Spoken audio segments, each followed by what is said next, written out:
আসসালামু আলাইকুম viewers, welcome back to my channel Mili mini world. আশা করি আপনারা সবাই ভালো আছেন। আলহামদুলিল্লাহ, আল্লাহর অশেষ রহমতে আমরাও ভালো আছি। তো নিয়ে চলে এলাম আরেকটি নতুন ভিডিও আপনাদের সাথে শেয়ার করার জন্য। আশা করি আপনাদের ভালো লাগবে। তো পুরো ভিডিওটাতে আমার সাথে থাকুন। আর আমার ভিডিওগুলো যদি আপনাদের ভালো লেগে থাকে অবশ্যই লাইক, কমেন্ট, শেয়ার আর সাবস্ক্রাইব করে যাবেন। এইটা ময়ের হাজব্যান্ড আসাদের ফ্রেন্ড মেয়েদের বাসায় গিয়েছিলাম। সেদিনকে অনেক তুষারপাত হচ্ছিল, বাট এমার্জেন্সি মৌ অ্যারেঞ্জমেন্ট করেছিল তাদের বেবি শাওয়ার, বেবি গার্ল হবে আলহামদুলিল্লাহ। তো তারই কিছু ছোট ফুটেজ আপনাদের সাথে তুলে ধরছি। এই যে মেহেদি, ওর ওয়াইফ, মাশাল্লাহ অনেক সুন্দর বাসা নিয়েছে মেহেদি। আর এই যে খাবারের আয়োজন, যত ডেকোরেশন সব আমার খালাতো বোন মৌয়ে করেছিল, তাদের অনেক ক্লোজ ফ্রেন্ড মেহেদিরা। তো ওর উপরে গেছিলাম, ওর উপরে 4টা বেডরুম, 2টা বাথরুম। তারপরে এই যে নিচে চলে আসছি, এটা 2023-র বাসা। তো এটা লিভিং রুম ছিল। তো পুরো বাসাটা তেমন ভিডিও করিনি, কারণ গেস্ট ছিল এই জন্য। আর ডাইনিং আর কিচেন একসাথে ছিল। আর এটা মৌয়ের মেয়ে ম্যারিয়াম।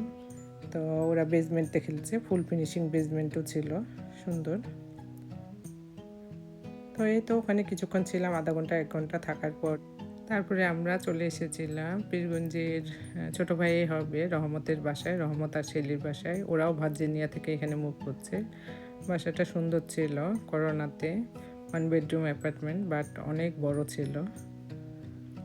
তো এই যে ওর মেয়ে রুজবা, আই থিঙ্ক নাম, আমি খালি ভুলেই যাই ওর নাম। তো 2 ছেলে, বড় 2টা ছেলে আর ওর মেয়ে, এটা ওর একটা ছেলে।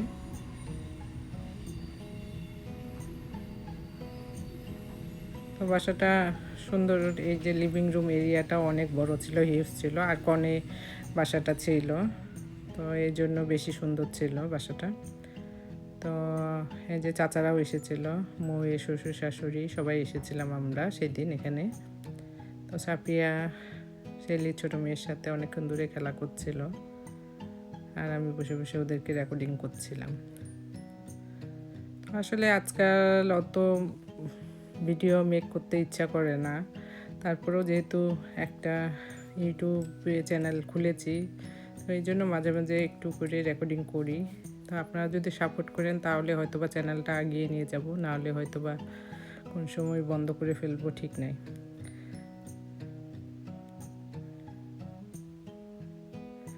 এই যে ওর বেডরুমের দিকে নিয়ে যাচ্ছে, এটা বাথরুম আর এই পাশটাতে বেডরুম। 1 বেডরুম হলো, অনেক বড় ছিল। আর ক্লোজেটগুলো মার্শাল্লাহ অনেক বড় ছিল, প্রায় প্রত্যেকটা ক্লোজেট ছিল ওয়াকিং ক্লোজেট। সুন্দর করে গুছিয়েছে ও বাসাটা।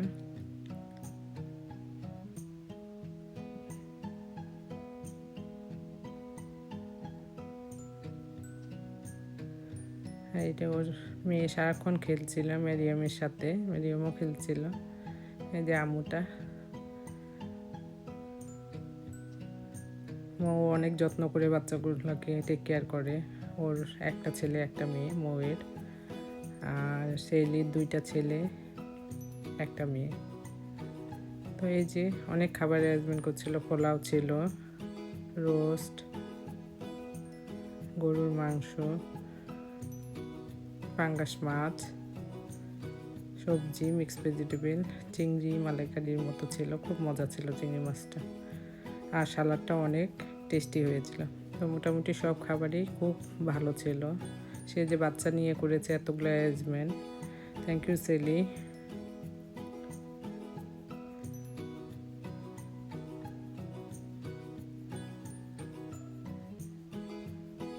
শেলি আসলে আমার অনেক স্নেহের ছোট বোনের মতো।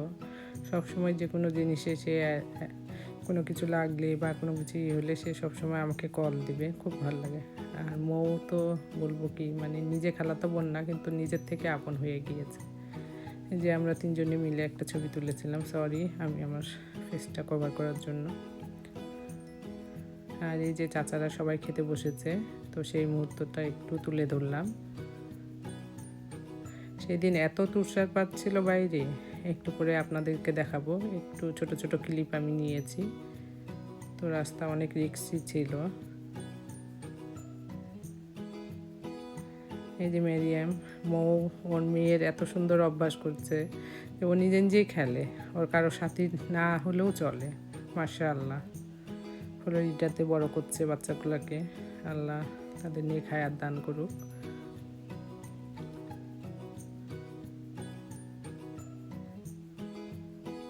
আর এই যে আমরা বের হয়ে গাড়িতে করে বাসায় আসছি, তো পুরো চারিপাশটায় সাদা হয়ে গিয়েছে, অনেক সাদা হয়ে গিয়েছিল চারিপাশটা, এত সুন্দর লাগতেছিল। কিন্তু অনেক সমস্যা নিউ ইয়র্কে, বিশেষ করে স্নো পড়লে রাস্তার উপরে গাড়িগুলো রাখার লাগে, পুরা গাড়ি ভর্তি হয়ে থাকে স্নোতে। আর পরের দিন ছিল মাইনাস টেম্পারেচার, তো এই জন্য আরও বেশি সমস্যা। তো সবাই এইভাবেই আমরা নিউ ইয়র্কে গাড়ি রাখি। আর যাদের বাসা আছে নিজস্ব তারা পার্কিংয়ে রাখে। আর আমরা যখন আগে ছিলাম নিউ ইয়র্কে, তো আমাদের পার্কিং আমরা ভাড়া করেছিলাম। এই যে দেখুন, তো আসলে এই বছরে প্রচণ্ড ঠান্ডা পড়েছে, প্রচণ্ড, যেটা প্রায় বিগত 4-5 বছরে এরকম ঠান্ডা ছিল না।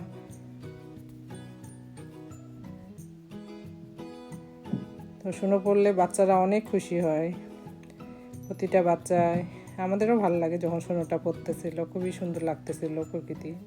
কিন্তু আফটার স্নোর পরে যে দিনগুলো পার করতে হয় সেগুলো অনেক কষ্টের থাকে। কারণ রাস্তার উপরে লবণ দেয়, আবার রাস্তা ক্লিন করে সিটি থেকে, আর পুরো স্নোগুলো গাড়ির উপরে চলে যায়। তো এই তো অবস্থা নিউ ইয়র্কের।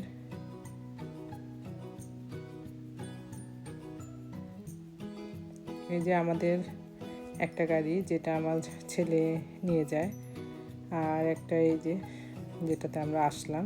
তো এই গাড়িটা পুরো ভর্তি হয়ে গিয়েছিল স্নোতে।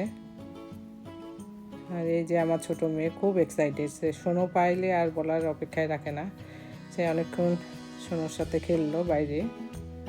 এই যে গাছটা ভর্তি হয়ে গিয়েছে। আর আমার ছেলে পরের দিন চলে যাবে, এই জন্য সে চাচ্ছিল তার গাড়িটা ভালোভাবে আজকে ক্লিন করে নিবে, কারণ কালকে সকালে মাইনাস টেম্পারেচার হলে এটা আইস হয়ে যাবে, আর আইস হয়ে গেলে এটা ক্লিন করা অনেক কষ্ট হয়ে যায়। তো এই জন্য সে বললো যে মা রাতে ক্লিন করে রাখি, কালকে সকালে রওনা যেহেতু হব। এই যে ও ক্লিন করছে। তো এই তো ভিউয়ার্স আমাদের নিউ ইয়র্কের লাইফস্টাইল। তো আপনাদের যদি ভালো লেগে থাকে অবশ্যই লাইক, কমেন্ট, শেয়ার, সাবস্ক্রাইব করবেন, পাশে থাকবেন।